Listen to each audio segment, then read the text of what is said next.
Hello students, आज के lecture में हम लोग सिस्टम ऑफ लीनियर इक्वेशन पढ़ेंगे। लेकिन सिस्टम ऑफ लीनियर इक्वेशन पढ़ने से पहले हमें रैंक पता होना चाहिए और रैंक निकालने के लिए हमें रो रिड्यूस्ड इक्लियन फॉर्म पढ़ना होगा। ठीक है, तो हम लोग सबसे पहले रो इक्लियन फॉर्म्स या फिर रो रिड्यूस्ड इक्लियन फॉर्म पढ़ेंगे। तो यहाँ पे RREF का मतलब क्या होता है? रो रिड्यूस्ड इक्लियन फॉर्म। ठीक है, ये हमारा क्या कहलाता है? रो रिड्यूस्ड इक्लियन फॉर्म। ठीक है, तो ये है हमारा रो रिड्यूस्ड इक्लियन फॉर्म। तो उससे पहले हम लोग कल इन्वर्स के बारे में पढ़े थे, तो यहाँ पे एक क्विक अप्रोच है, लेकिन आप लोग अभी को फैक्टर से ही बनाओ, वही आप लोगों के लिए सही है। ठीक है, तो अब हम लोग नेक्स्ट देखेंगे रो इक्लियन और इक्लियन फॉर्म। तो सबसे पहले आप देखो कि इसमें लिखा हुआ है कि a matrix is said to be in row echelon form if it satisfy the given two condition. तो सबसे पहले हमारा गिवन टू कंडीशन क्या है? देखो कि all zeros of rows are at the bottom of the matrix. मतलब जितने भी ज़ीरो होने चाहिए वो सारे बॉटम ऑफ द मैट्रिक्स में होने चाहिए। The leading coefficient or the first non-zero element also called the pivot of a non-zero row is always strictly to the right to the leading coefficient of the previous row। मतलब कि हमेशा देखो जो pattern बनना चाहिए वो कैसा pattern बनना चाहिए कि आपका ज़ीरो ज़ीरोज़ एक तरफ, फिर यहाँ पे ज़ीरो ज़ीरोज़ एक तरफ, और सबसे पहले जो है वो आपका नॉन ज़ीरो कोई नंबर होना चाहिए। ठीक है, इस तरह का पैटर्न बनना चाहिए, जैसे यहाँ पे हमारा पैटर्न बना हुआ है। ठीक है, इस तरह का पैटर्न बनना चाहिए। तो यहाँ पे the matrix A is in echelon form. क्यों? क्योंकि since zero row is in the last of row, जो ज़ीरो रो है वो सबसे लास्ट में, इसीलिए। And the pivot in the second row is right to the first row. और देखो जो पाइवोट होता है सेकेंड रो का वो right to the first row है। मतलब कि देखो इसको हम लोग पाइवोट बोलते हैं। ये जो है ना, ये जो हमारा, जैसे कि देखो पहला, जैसे कि अगर हम यहाँ पे मैट्रिक्स लिखे 1 0 2, फिर हम लोग लिख दिए यहाँ पे 2 3 4, फिर लिख दिए 0 0 0। ठीक है, तो यहाँ पे हमारा एक तो रूल का फॉलो कर रहा है कि आपका जो लास्ट वाला जो रो होना चाहिए उसमें 0 0 होना चाहिए, तो यहाँ पे 0 0 है। लेकिन ये देखो यहाँ पे पाइवोट का मतलब क्या होता है कि हमको क्या करना होगा, इस पैटर्न में अपना काम करना होगा। 1 0 0, फिर जैसे कि फिर 2 3 0, फिर 2 4 ऐसा कुछ इस तरह का पैटर्न होना चाहिए। मतलब हम लोग जितना हो सके तो फर्स्ट कॉलम में पहले 1 पहला पाइवोट और उसके बाद 2 0, इस तरह से हम लोग बैठाने का कोशिश करेंगे। तो जैसे कि फॉर एग्जांपल देखो यहाँ पे कि रो रिड्यूस्ड इक्लियन फॉर्म क्या होता है कि the pivot must be equal to 1। जो पाइवोट होना चाहिए वो क्या होना चाहिए? 1 के बराबर होना चाहिए, must be equal to 1। Each column that contain pivot has 0 entries everywhere else. ठीक है, अब हम लोग पाइवोट किसको बोलते हैं? देखो ये जो 1 है, ये जो 2 आया, ये मेरा पाइवोट एलिमेंट है। ठीक है, ये मेरा पाइवोट एलिमेंट है। तो ये चीज़ हम लोगों को सॉल्व करने के लिए देखो हम लोग कैसे काम करते हैं। सबसे पहले कि procedure to convert in echelon form. हम लोगों को कोई भी क्वेश्चन दिया हुआ है उसको अगर हमें इक्लियन फॉर्म में कन्वर्ट करना है तो क्या प्रोसीजर है? तो सबसे पहला क्या है कि सबसे पहला प्रोसीजर है find the pivot. Okay, the first non zero element in the first column. हाँ, फर्स्ट कॉलम में आपका फर्स्ट नॉन ज़ीरो एलिमेंट आपको ढूंढना है, वो हमारा पाइवोट होगा। If it is not the first row in the first row, the interchange row so that the pivot row move to the first row at that is A11। मतलब अगर मान लो कि यहाँ पर देखो A जो है वो मेरा ज़ीरो है। ठीक है, पाइवोट नहीं मिला यहाँ पे हमको, तो हम लोग क्या करेंगे, इंटरचेंज कर लेंगे। मतलब ये आपका R1 है, ये आपका R2 है। ठीक है, ये आपका R1 है और ये आपका R2 है। तो आप लोग क्या कर लो कि रोज़ को इंटरचेंज कर लो। ठीक है, रोज़ आप अपना इंटरचेंज कर लो, तो आपका क्या हो जाएगा, फर्स्ट रो में पाइवोट चला जाएगा। ठीक है ना, फर्स्ट रो में आपका पाइवोट चला जाएगा। उसके बाद देखो नेक्स्ट है कि हम लोग हमारे पास पाइवोट आ गया 1 2 -1 0 5। उसी तरह से देखो यहाँ पे 0 2 3 1 2 आ गया, क्योंकि हम लोग यहाँ पे R1 और R2 को चेंज कर दिए और हमें फर्स्ट कॉलम में पाइवोट मिलना चाहिए था, वो हमें मिल गया। उसके बाद फिर हम लोग देखो नेक्स्ट क्या करेंगे, using elementary row operation make all entries equal to 0 in the pivot column. अब जहाँ पर आपको पाइवोट मिला, जैसे कि देखो यहाँ पे हमको क्या मिला, पाइवोट मिल गया 1। अब हमको क्या करना है कि नेक्स्ट ऑल एंट्रीज़ को क्या कर बना देना है, 0 बना देना। नेक्स्ट ऑल एंट्रीज़ हमारा क्या होना चाहिए, 0 होना चाहिए। तो उसके लिए देखो हम लोग क्या काम करेंगे, हाँ यहाँ पर देखो हम लोग सबसे पहले क्या किए कि देखो मेरा अब ये जो कॉलम है उसमें नेक्स्ट जो एंट्रीज़ है, अब पहला मैट्रिक्स को देखो, नेक्स्ट जो एंट्रीज़ है वो आपका 0 0 है। तो 0 0 बनाने के लिए हम लोग किए क्या, हम लोग देखो हमारा मैट्रिक्स तो ये है 1 2 -1 0 5, फिर 0 2 3 1 2 0। यहाँ पे देखो मैंने पहले से हमारा यहाँ पे 0 नहीं था, पहले हमारा थर्ड कॉलम में थर्ड रो में 2 था, ठीक है ना। यहाँ पे आपको दिख रहा होगा कि यहाँ पे हमारा क्या है, हमारा थर्ड रो में यहाँ पे 2 था। तो हम लोग क्या करेंगे, यहाँ पे आप लोग उसको 2 को हमको 0 बनाने के लिए क्या करना पड़ा, 2 को हम लोगों को 0 बनाने के लिए क्या करना हुआ कि R3 is equal to R3 - 2R1 हम लोग कर दिए, ठीक है। ये वाला रूल को जैसे ही हम लोग फॉलो किए तो हमारा क्या हो गया, वो ये वाला जो पार्ट है वो 0 हो गया, ठीक है। चलो तो इस तरह से जहाँ पे हमको पहला पाइवोट मिला वहाँ वो फर्स्ट कॉलम में मेरा रेस्ट ऑफ द एंट्रीज़ जो है वो 0 है।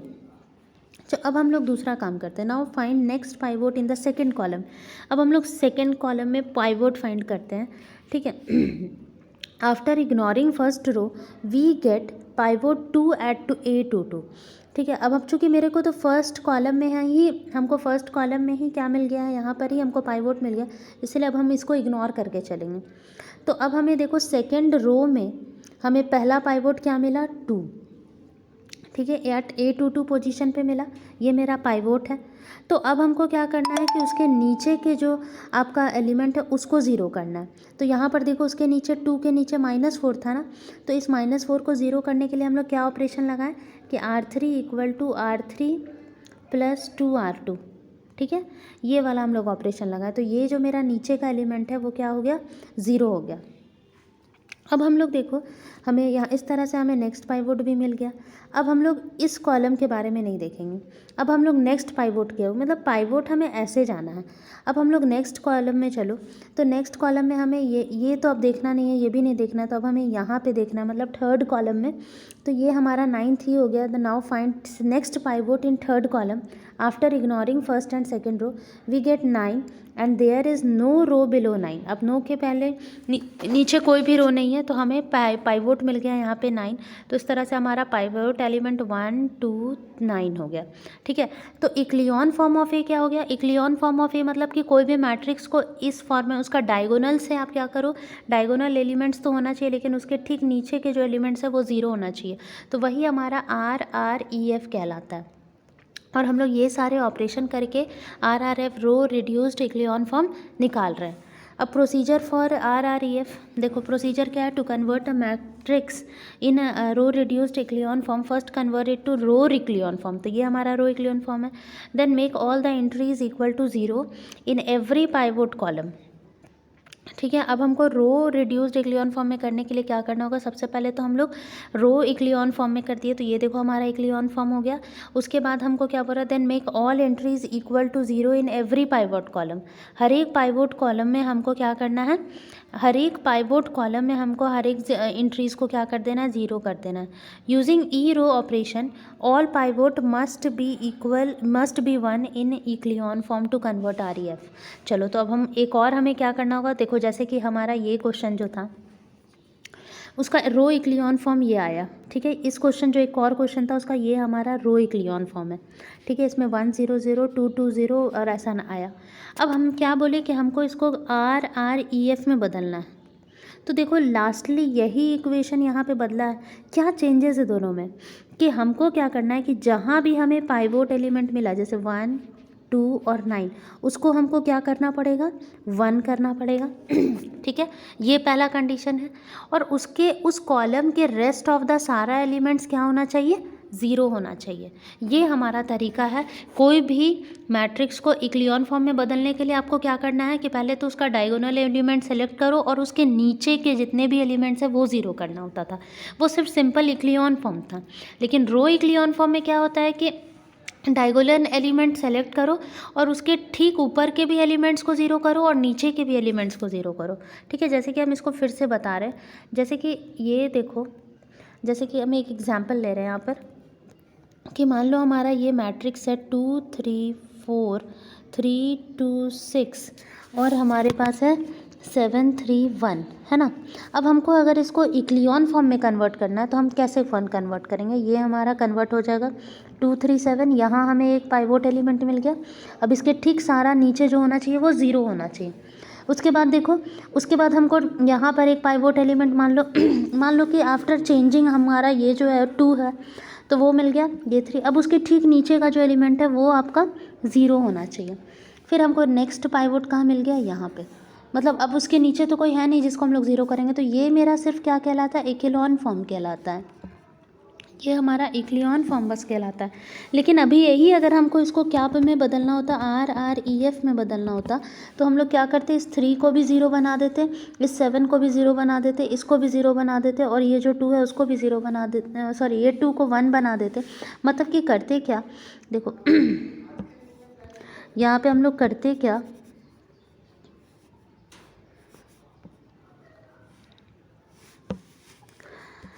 यहाँ पे हम लोग करते क्या, ये 2 था, यहाँ पे 1 था, तो हम लोग यहाँ पे करते क्या कि इसको, ये जो एलिमेंट्स है इसको 1 लिखते, मतलब देखो 1 लिखते तो ये 1 1 1 हो जाता, ये बाकी रेस्ट ऑफ द एलिमेंट आपका 0 0 0 0 0 होता।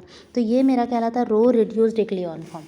ठीक है, कि जितने भी पाइवोट एलिमेंट्स है वो 1 है और उसके उस पाइवोट कॉलम जो है उसके रेस्ट ऑफ द एलिमेंट है, जैसे ये first column of pivot element है तो यहाँ का रेस्ट ऑफ द एलिमेंट मेरा 0 है, यहाँ पर भी आपका rest of the element 0, rest of the, तो ये आपका रो रिड्यूस्ड इक्लियन फॉर्म है और ये सिर्फ आपका क्या है, इक्लियन फॉर्म है। ठीक है, तो हम लोग यहाँ पे row reduced, this is R R E F of A. अब देखो हम लोग यहाँ पर इसी तरह से हम लोग रैंक निकालते हैं और आपका टारगेट है, आप लोग है ना डिटर्मिनेंट्स में पढ़े हो कि कैसे हम लोग सॉल्व करते हैं इसको। देखो इसको किया क्या गया कि सबसे पहले हमारा क्वेश्चन क्या था कि ये वाला था फॉर्म, अब इसको हमको आर आर ई एफ में बदलना है।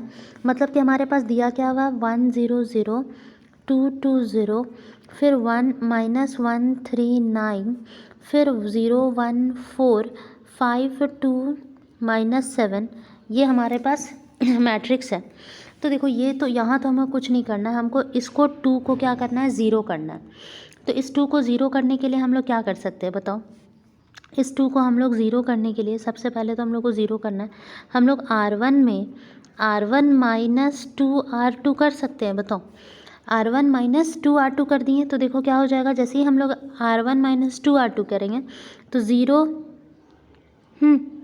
2 R2 करेंगे तो हमारे पास क्या हो जाएगा, ये जो आपका है वो कंडीशन चेंज हो जाएगा, R1 1 माइनस,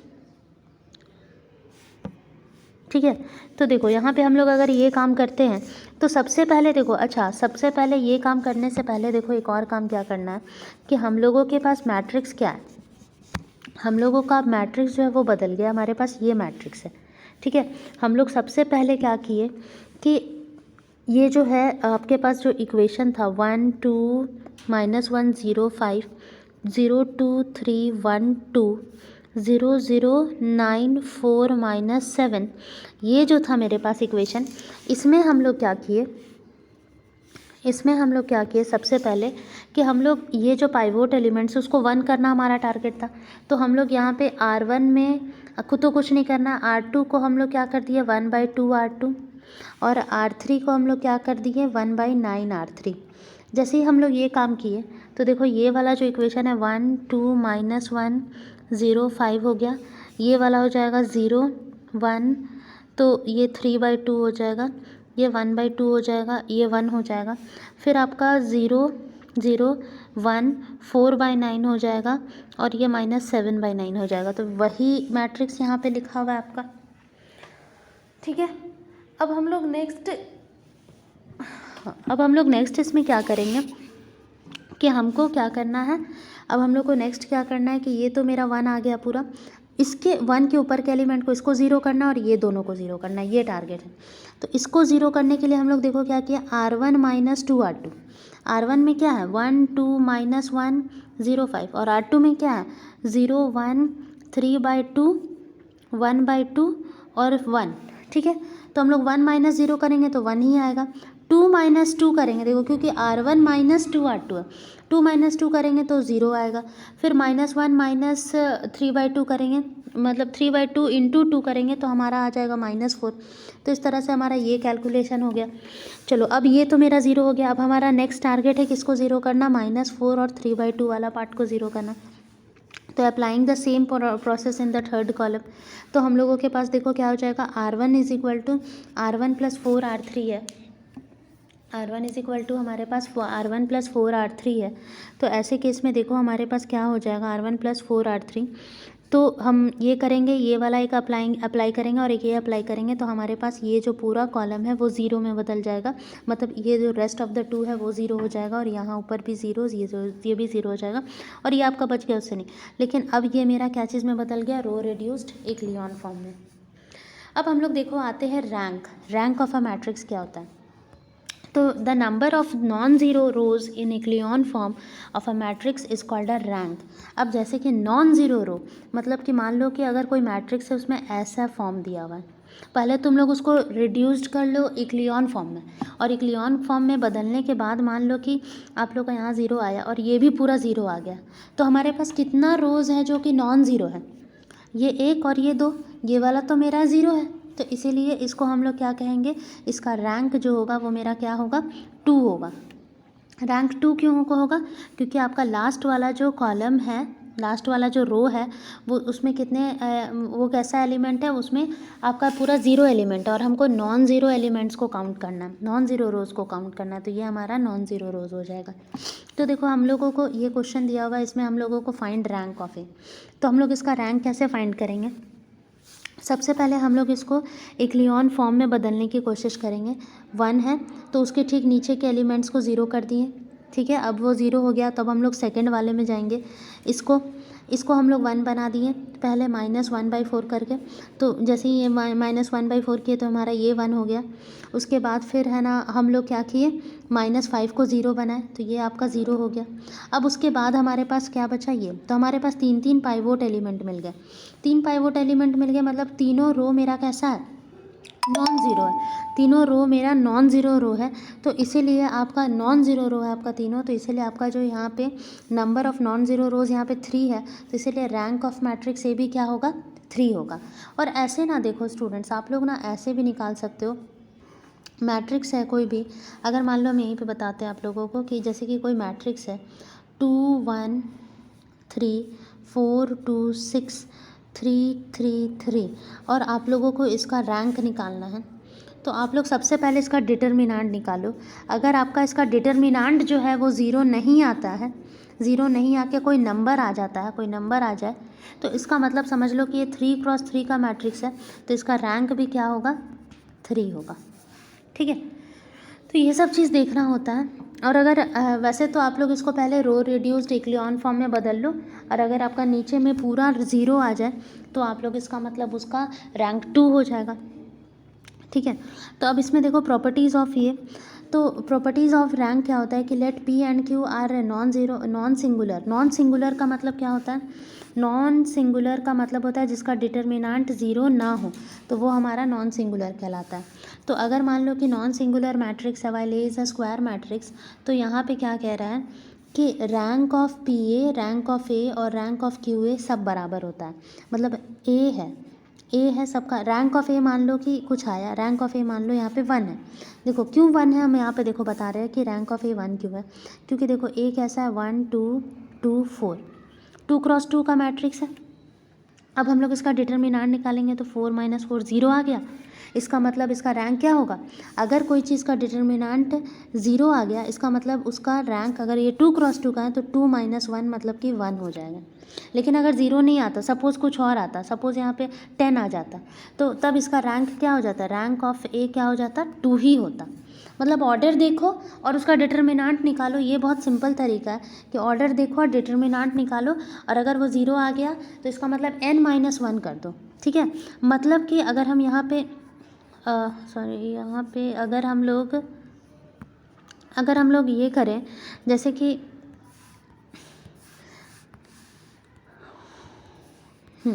अगर मतलब हम यहाँ पे बात करें कि रैंक ऑफ ए, रैंक को हम लोग ऐसे शो करते हैं n-1 कब होगा, जब कोई आपका ए है मैट्रिक्स, उसका डिटर्मिनांट जो है वो ज़ीरो आ जाए। n क्रॉस n का मैट्रिक्स है और उसका डिटर्मिनांट अगर ज़ीरो आ जाए तो रैंक ऑफ ए मेरा क्या हो जाएगा, n-1 हो जाएगा। ठीक है। और अगर मेरा determinant of A is not equal to zero है, determinant of A is not equal to zero है और हम लोगों को रैंक ऑफ ए निकालना हो तो वो मेरा क्या आएगा, n होगा, बशर्ते मेरा वो जो मैट्रिक्स है वो n क्रॉस n होना चाहिए। ठीक है। अब देखो यहाँ पे हम लोगों का क्या है कि लेट यहाँ पे ए आपका कोई मैट्रिक्स है, उसका मैट्रिक्स दिया हुआ है, और पी कोई अनदर मैट्रिक्स है, क्यू कोई अनदर मैट्रिक्स है, डिटर्मिनांट ऑफ P2 है, डिटर्मिनांट ऑफ Q2 है। तो रैंक ऑफ ए तो 1 है, तो अगर आप रैंक ऑफ ए में अगर 1 है तो अगर आप मान लो कि 1 रैंक का कोई भी मैट्रिक्स में अगर आप P मल्टीप्लाई कर दो या फिर Q मल्टीप्लाई कर दो तो भी आपका रैंक हमेशा क्या होगा, सेम होगा। तो ये आपका प्रॉपर्टी है। ठीक है। तो वही चीज़ होगा। और अगर आप मान लो कि दो ए कोई मैट्रिक्स है और बी कोई मैट्रिक्स है, ठीक है, और दोनों का तुम दोनों के प्रोडक्ट का रैंक निकालेंगे तो वो हमेशा रैंक ऑफ ए और रैंक ऑफ बी दोनों में से जो मिनिमम होगा वही होगा। ठीक है। मान लो कि तुम ए मैट्रिक्स का रैंक आया 2, ठीक है, रैंक ऑफ ए 2 आया, और बी मैट्रिक्स का रैंक आया 3, तो दोनों में से मिनिमम किसका, ए का, तो रैंक ऑफ ए बी मेरा क्या होगा, रैंक ऑफ ए बी मतलब दोनों का प्रोडक्ट का जो रैंक होगा वो मेरा 2 ही होगा, जो दोनों में जो मिनिमम है वही होगा। Rank of A and rank of A का ट्रांसपोज दोनों आपस में क्या होता है, इक्वल होता है। अगर ए इन्वर्टिबल है तो मतलब उसका रैंक ए है, मतलब कि अगर इन्वर्स उसका निकल सकता है, मतलब इन्वर्स कब निकलता है, जब डिटर्मिनांट उसका ज़ीरो नहीं होता है। तो अगर इन्वर्स उसका निकल रहा है मतलब इन्वर्टिबल है तो उसका रैंक n होगा, और अगर उसका इन्वर्स नहीं निकल रहा है, मतलब कि वो उसका डिटर्मिनांट क्या है, ज़ीरो है, और अगर डिटर्मिनांट ज़ीरो है तो कोई भी मैट्रिक्स का रैंक क्या होगा, n-1 होगा। ये अभी हम लोग तुरंत देखें। इसके अलावा रैंक ऑफ ए बी जो होता है वो greater than equal to row rank A plus A B minus N होता है। ठीक है, दोनों का ऐड करके अगर माइनस कर दे तो ये सब कुछ छोटी छोटी प्रॉपर्टीज़ है कि rank of A plus B जो होता है वो less than rank of A plus rank of B होता है। A minus B greater than होता है rank of A minus A B से।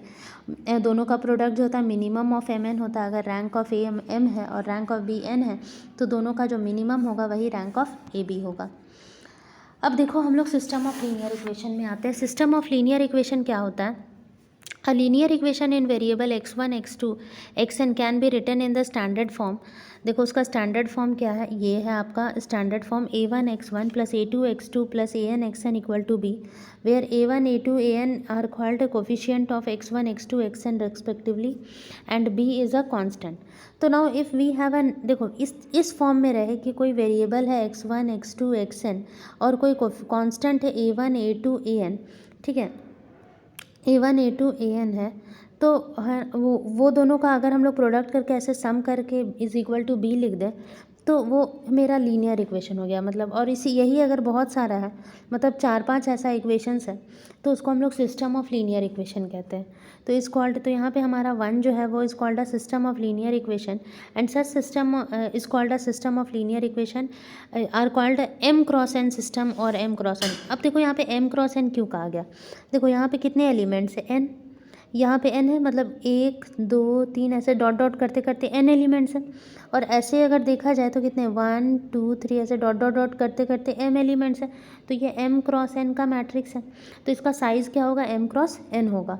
तो in a system of linear equation all equation consist of same variable. Representation of system of linear equation, देखो कोई भी equation को हम लोग ऐसे लिखते हैं, कोई भी इक्वेशन को लिखने का तरीका ax प्लस बी होता है, जहाँ पे a हमारा a11, जैसे कि मान लो फॉर एग्जांपल, देखो यही वाला एग्जांपल लेते हैं, यहाँ पे हमारे पास 3 वेरिएबल है, तो देखो इसको हम लोग रिप्रेजेंट कैसे करेंगे, देखो x के पहले क्या,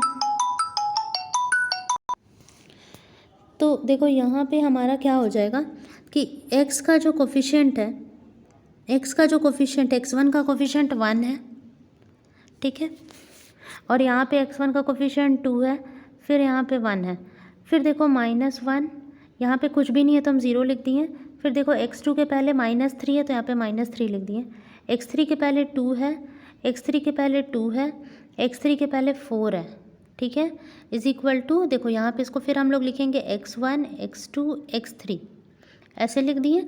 एंड सॉरी, ये इज इक्वल टू नहीं होगा यहाँ पे ना, ये इक्वल टू नहीं होगा, तो यहाँ पे अब मेरा ये हो गया इज इक्वल टू। अब हम लोग लास्ट में ये जो लास्ट में हमारा 1 1 2 हुआ वो लिख दिए।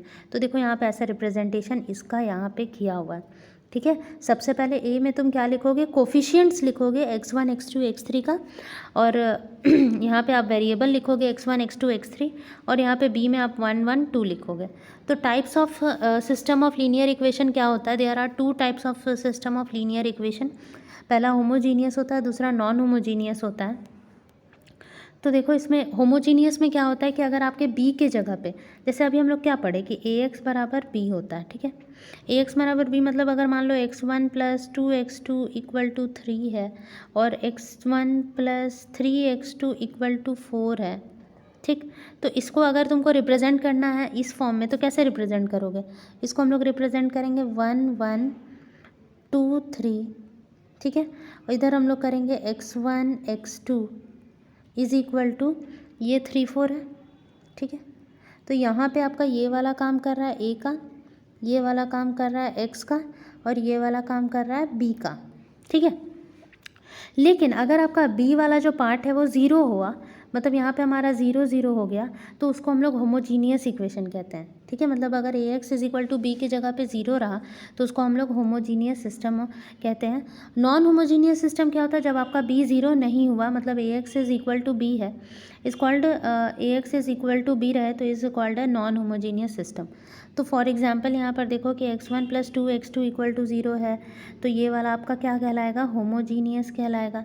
ये वाला आपके इक्वल टू 1 इक्वल टू 3 है, तो ये क्या कहलाएगा, नॉन होमोजीनियस कहलाएगा, ठीक है ना।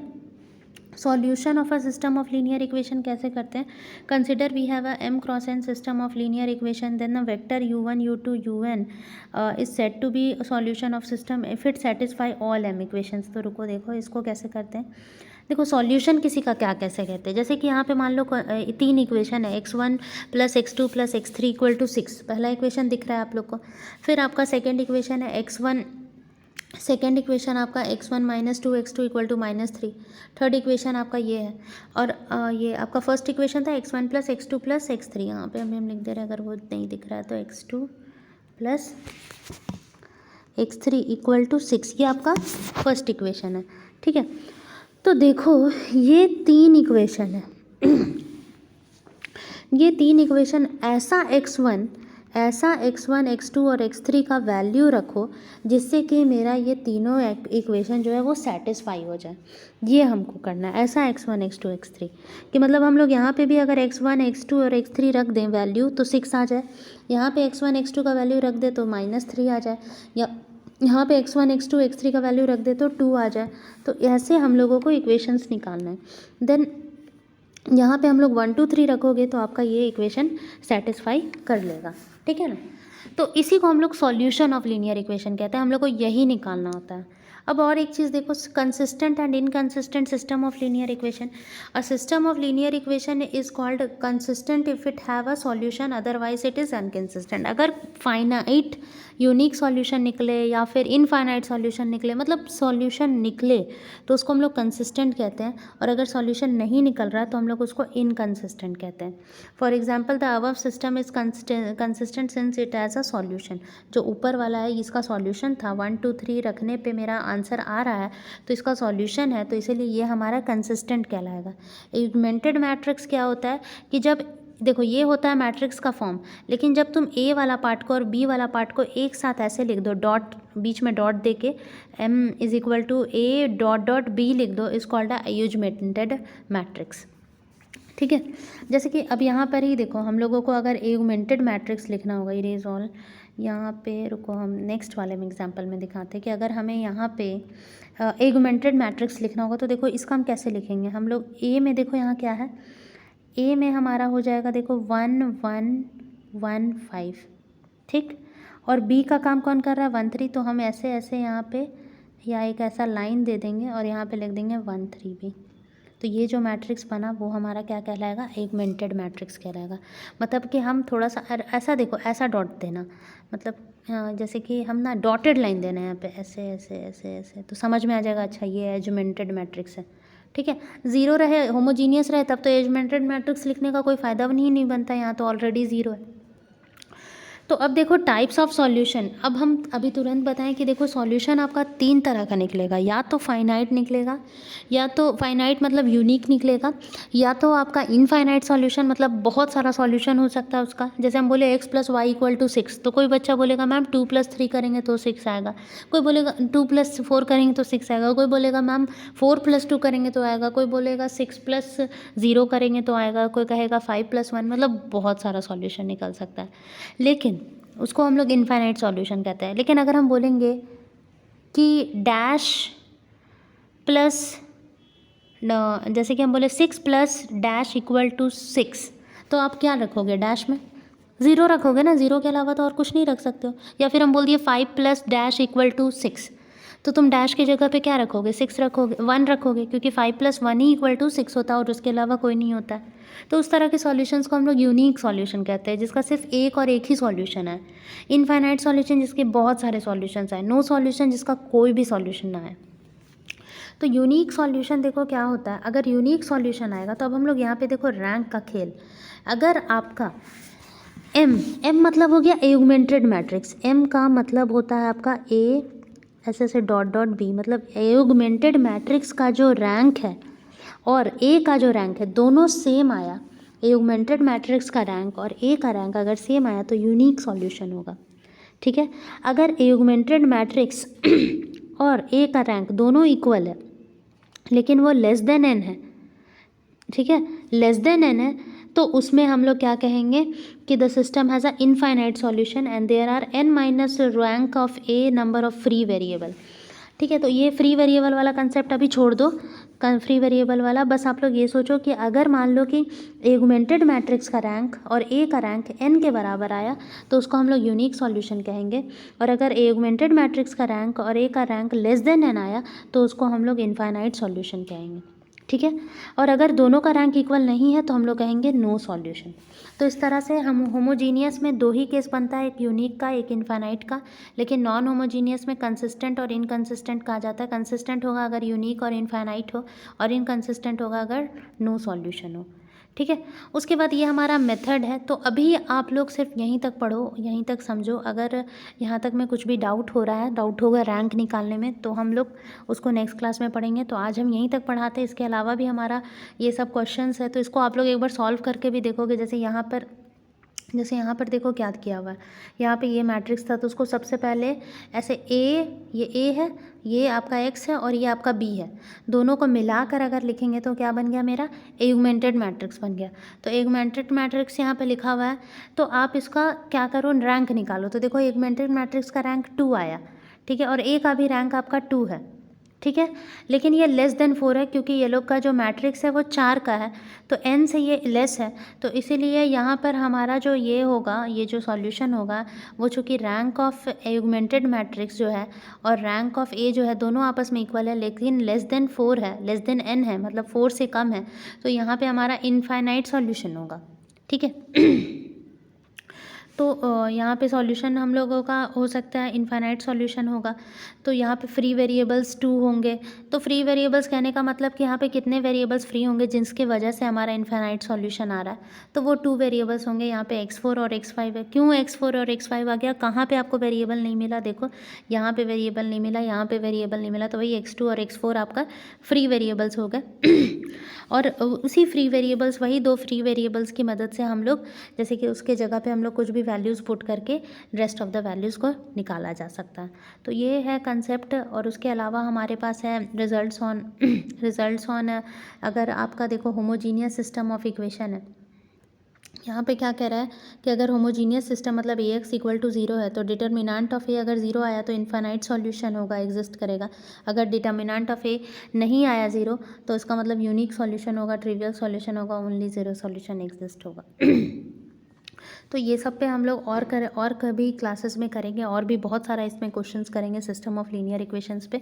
लेकिन अभी आप लोग सबसे पहले अपना कमांड रैंक पे करो कि रैंक कैसे निकालते हैं।